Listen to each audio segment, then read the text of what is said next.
Hey, all you cool cats and kittens, it's your favorite history teacher back at you again with another historical video. Today, we are starting a new unit and probably a unit that I'm most passionate about, the Cold War. So let's stop the pleasantries and let's just get on into it.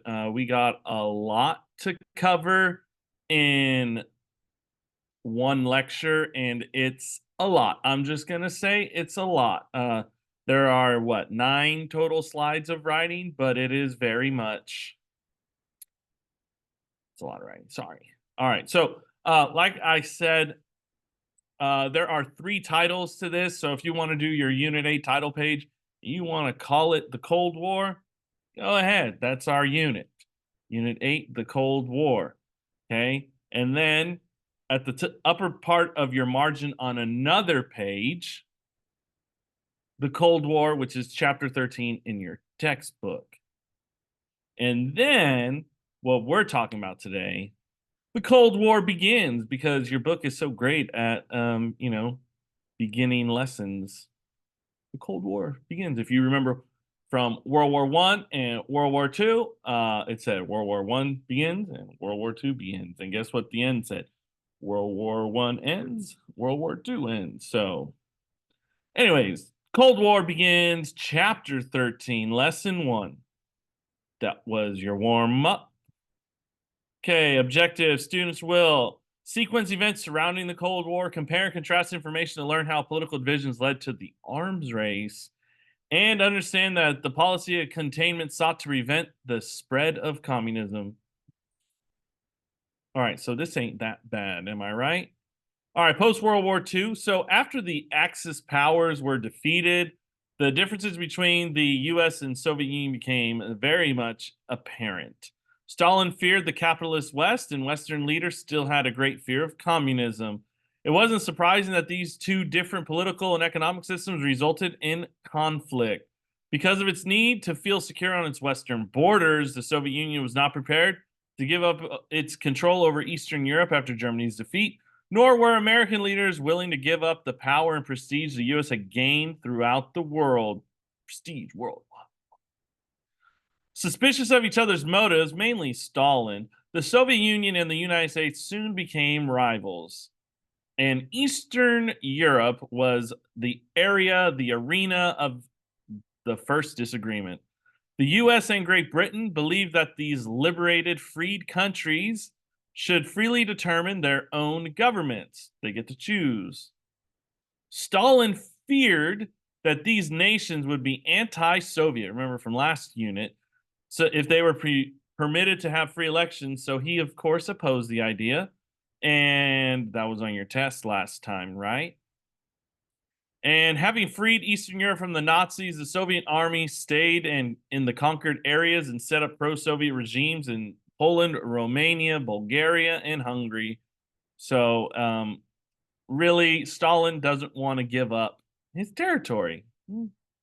And I don't want to say I agree with him, but when you've been invaded by Napoleon in what was that, 1807, when World War One happens and you get invaded by the Kaiser, and it doesn't work out for them either, and then you get invaded by Hitler. So in a span of 150 years, less than that, um, you've been invaded 3 times. So I kind of I get what Stalin's saying. Okay, so he's trying to take over much of the checkered spots, the lined spots. There's Stalin, Soviet, Russia. Stop communism. It's everybody's job.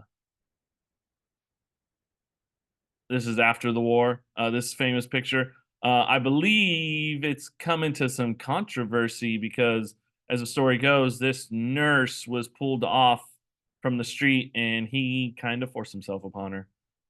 So what we think is, oh, it's not real. It's not real. Oh my gosh. Call the doctor, please. Another great area of importance was shortly after World War II, was a civil war going on in Greece, and it's going to create another piece of conflict between the two superpowers. The Communist People's Liberation Army and anti-communist forces, supported largely by Britain, fought for control over Greece in 1946. However, Britain was suffering from its own economic problems immediately after World War II, and as a result, they withdrew their financial aid from the anti-communist forces in Greece. That's not good. Um, President Harry S. Truman, new president, remember, alarmed by the British weakness and possibility of Soviet expansion into the Mediterranean, responded what is called the Truman Doctrine of 1947. Now, you need to know it. That's why the next bullet point is underlined, but you got to know the Truman Doctrine because it sets the tone for what happens, mainly what happens into the rest of the Cold War. I mean, honestly, come on. So this doctrine said that the United States would provide money to countries, and in this case, Greece, and in this instance, Turkey as well, that they were being threatened with communist expansion. So if the Soviet Union was not to be stopped in Greece and Turkey, then the United States would have to face the spread of communism throughout the world, and they might have to intervene because, like I've been saying, communism and capitalism do not mix. So it's not good. Okay? Very, very not good. So Greece and Turkey. I believe we provided them $400 million in aid. Don't quote me, but $400 million. So it's a lot of money. It's a lot of cash. So this is results of the Greek Civil War, dead bodies.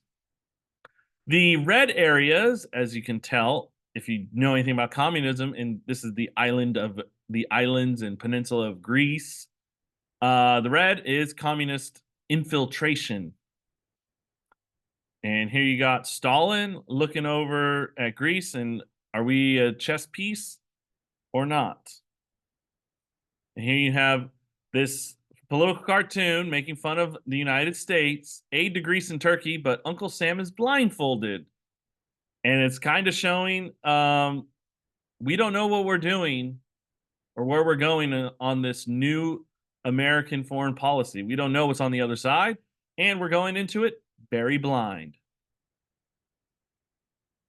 Truman asked for 400. Hey, look, I'm smart. I remember this. $400 million. $400 million, people. All right, Marshall Mathers, another financial plan. The Truman Doctrine was soon followed by the European Recovery Program proposed in 1947 by General George C. Marshall. If you remember from Pearl Harbor, he was that guy that gave that letter about a woman who had 5 sons die during the Civil War. It said, Abraham Lincoln. That guy was supposed to represent U.S. Secretary of State at the time, George C. Marshall. So it's better. This financial plan that he proposes is, known as the Marshall Plan. Truman Doctrine, Marshall Plan. Got to know the difference between the two. So George Marshall believed that communism was only successful in countries that had economic problems. So to prevent the spread of communism, the Marshall Plan would provide money. It should be would provide, not would provided. Many countries with this aid. The Marshall Plan supplied close to $13 billion. So not as much as, or very much more than what the Truman Doctrine provided to 2 countries. The Marshall Plan gave about $13 billion to war-torn Western Europe. The Marshall Plan did not intend to exclude the Soviet Union or its economically and politically dependent Eastern European satellite states, known as client states. But, according to the Soviets, the Marshall Plan guaranteed American loans in return for relinquishing by the European states of their own economic aid and later their political independence. So they thought because we were giving money to these countries that fought in World War II and were destroyed by World War II and all the battles and all the bombs and all the fighting, that they are also giving up their political independence and the United States will control them. You think about it. Let me know in the comments what you think about that.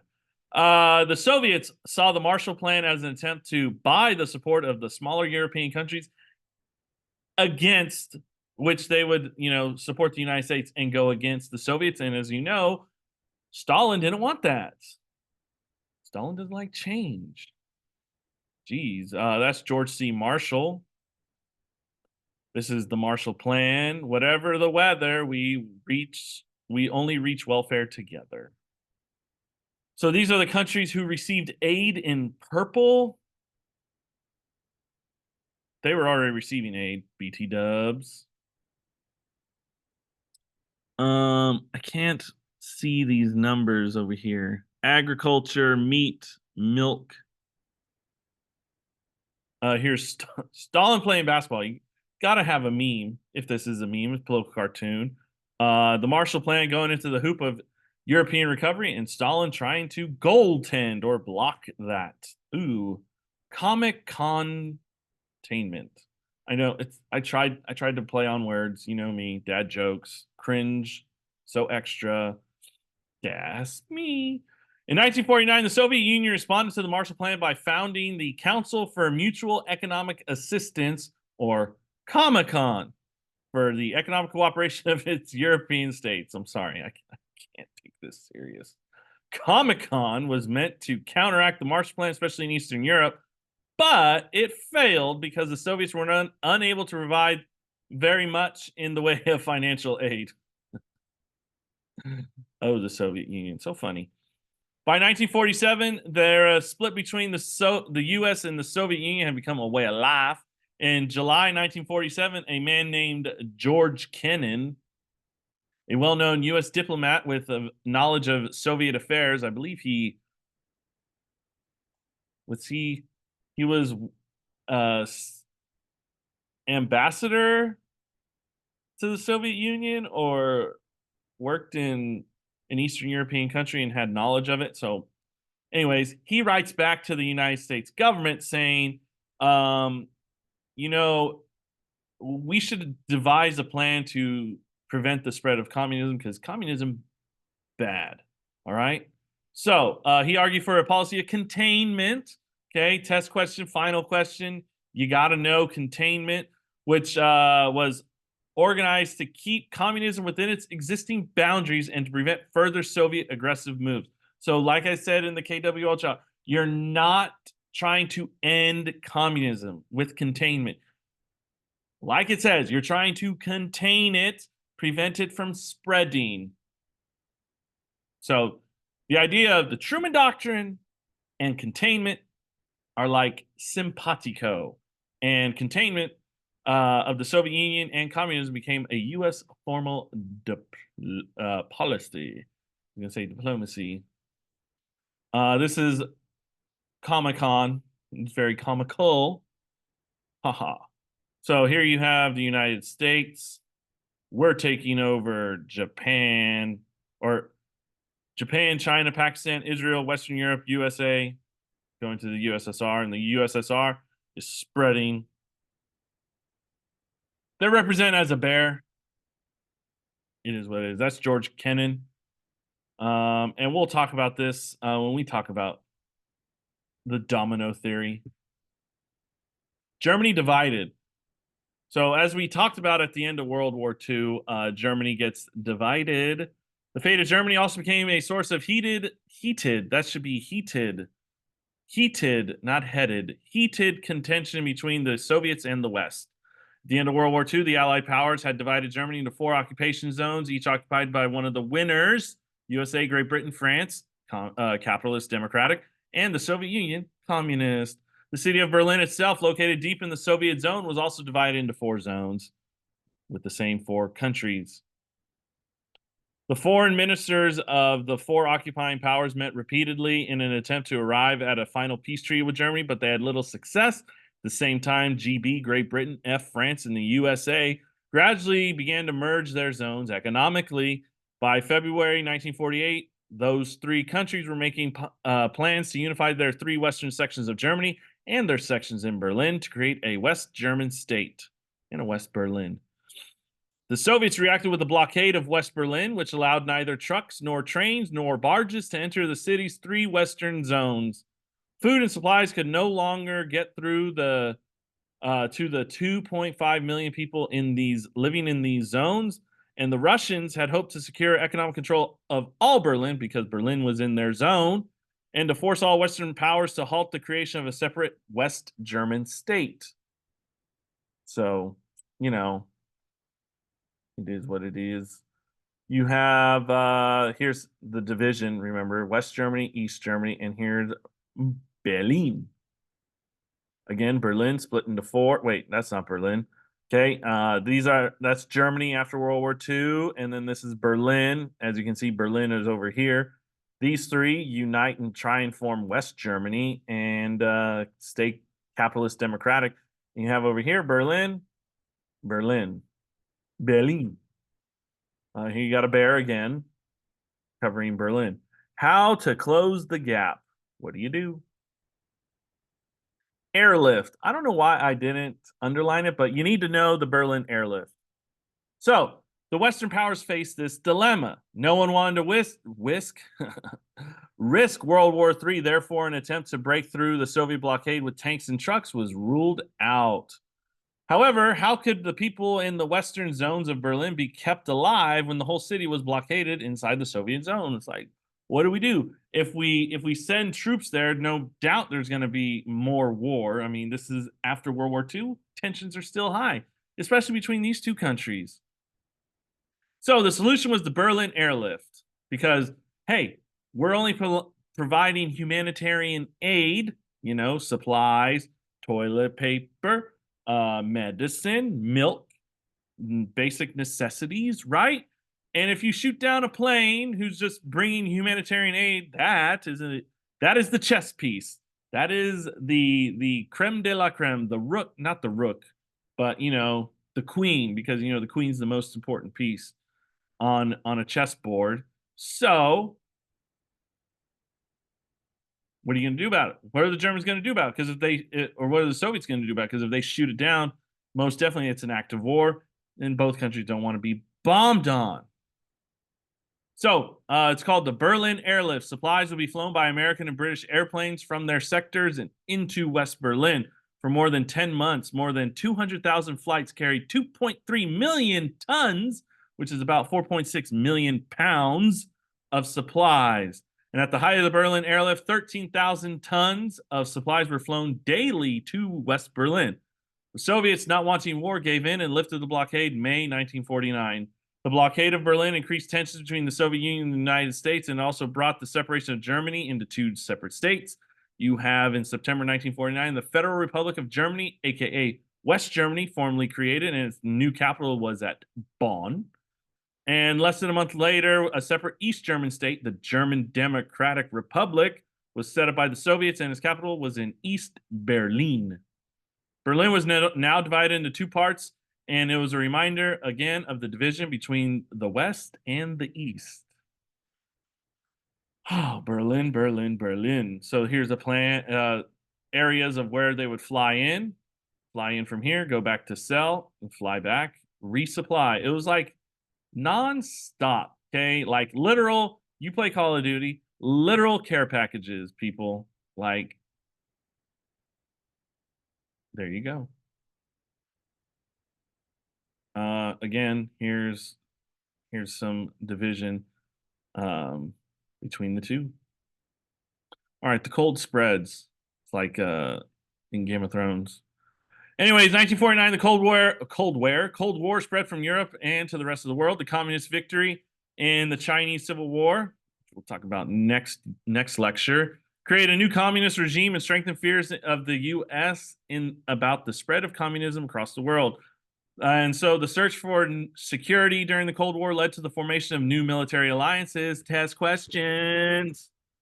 The North Atlantic Treaty Organization, NATO, aka it's still around, was formed in April 1949 when Belgium, Luxembourg, France, the Netherlands, Great Britain, Italy, Denmark, Norway, Portugal, Iceland signed a treaty with the US and Canada.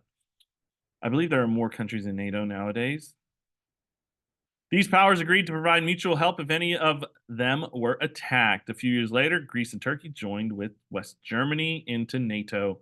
The Eastern European states followed suit with the new military alliance. In 1955, the Soviet Union joined with Albania, Bulgaria, Czechoslovakia, East Germany, Hungary, Poland, Romania in a formal military alliance called the Warsaw Pact.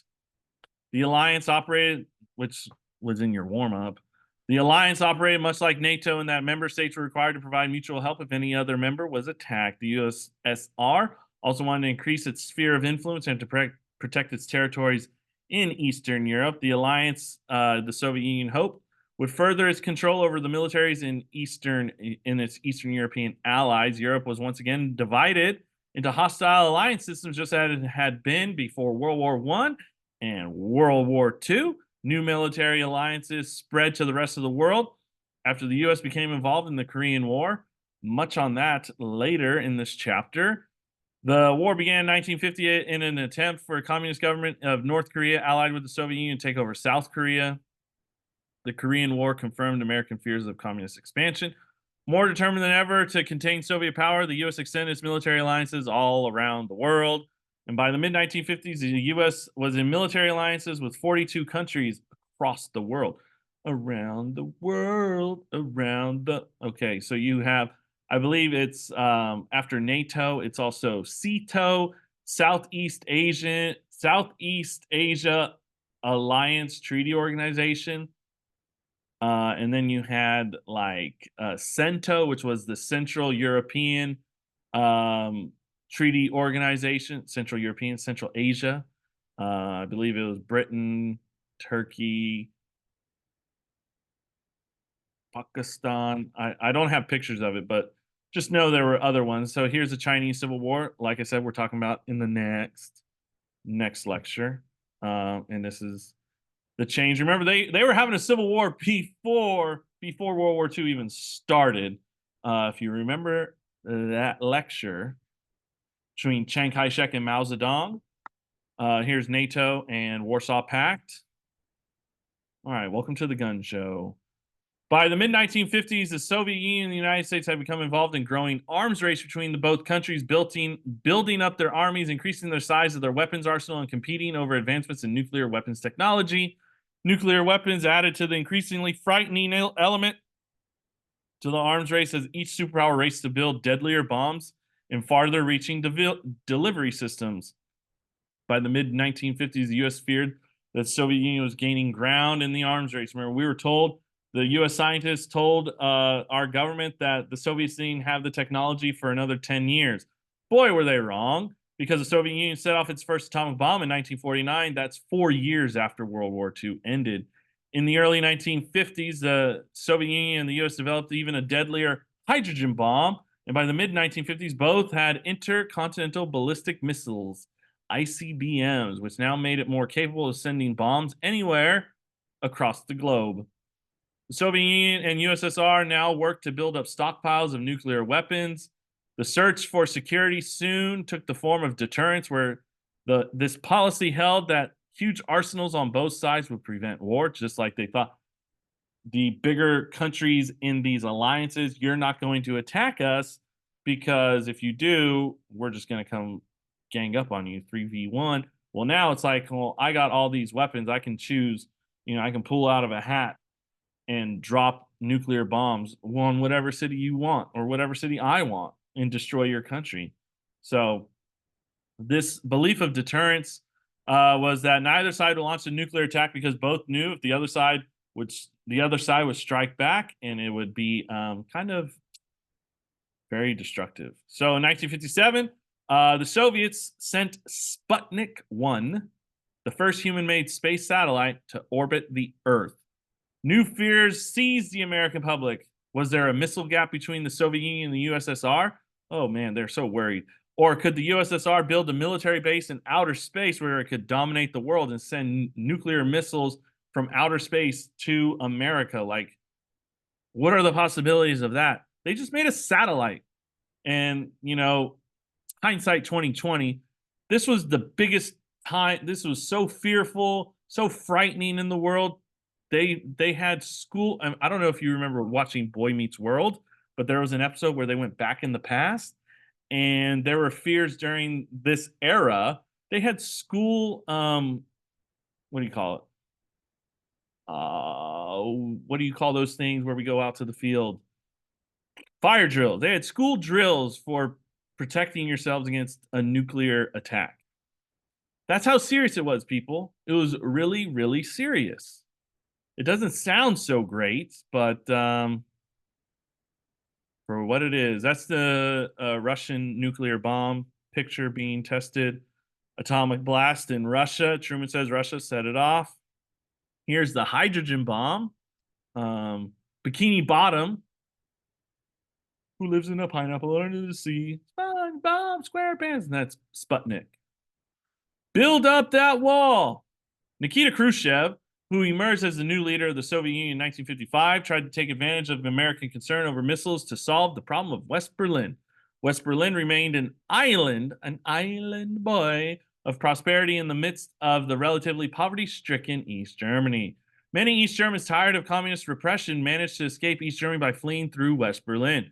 Khrushchev realized the need to stop the flow of refugees from East Germany through West Berlin. In 1961, the East German government began to build a wall separating West Berlin from East Berlin. Eventually, it became a massive concrete block wall, 15 feet high, topped with barbed wire. Hundreds of machine gun watchtowers lined the wall, stretching 28 miles through the city center. And then there was another 75-mile-long section of wall separating West Berlin from the surrounding East German countryside. The Berlin Wall became a striking symbol of the division of the West between the two superpowers, East and West. Berlin Wall. Got to know Berlin Wall. Okay, Berlin Wall. I don't know why, like, it was like in response, not in response to, because it was many years later, but they wanted to prevent people from leaving East Germany, East Berlin. So to keep everyone contained, let's block everyone in West Berlin. So that's by Stalin. Goodbye. And here's Nikita Khrushchev. Khrushchev. Sorry, Khrushchev. If you look in your pronunciations in the textbook, it's Khrushchev. I've been saying Khrushchev, and here are people escaping. More people escaping. Here you have a woman who crossed the line, and we're going to see this line very soon in another country. And again, building walls. People like to keep people out. Building walls. I don't think these kids are trying to escape. I think they're just playing. And again, building the wall. There's Berlin. Berlin Wall. Very important. Very important. All right. So that's going to conclude. I mean, I don't know how long this video was. Oh, 30 minutes. Sorry. Sorry about it. So yeah. Hopefully it wasn't too much. It was only 9 slides, but you know, a lot of information. So, you know, make sure you're taking your notes, starring what you need to star, highlight what you need to highlight. If you got questions, write them down. We'll talk about it. Okay? So, your homework is page 488, 2 through 4. All right? Page 488, 2 through 4. So, hopefully you guys did enjoy that. It's the Cold War. About to get cold. About to get chilly up in here. All right? So, yeah. Hopefully you guys did enjoy that. If you did, make sure you hit that like button, leave a comment, subscribe. I'll see you in the next one. Burrs.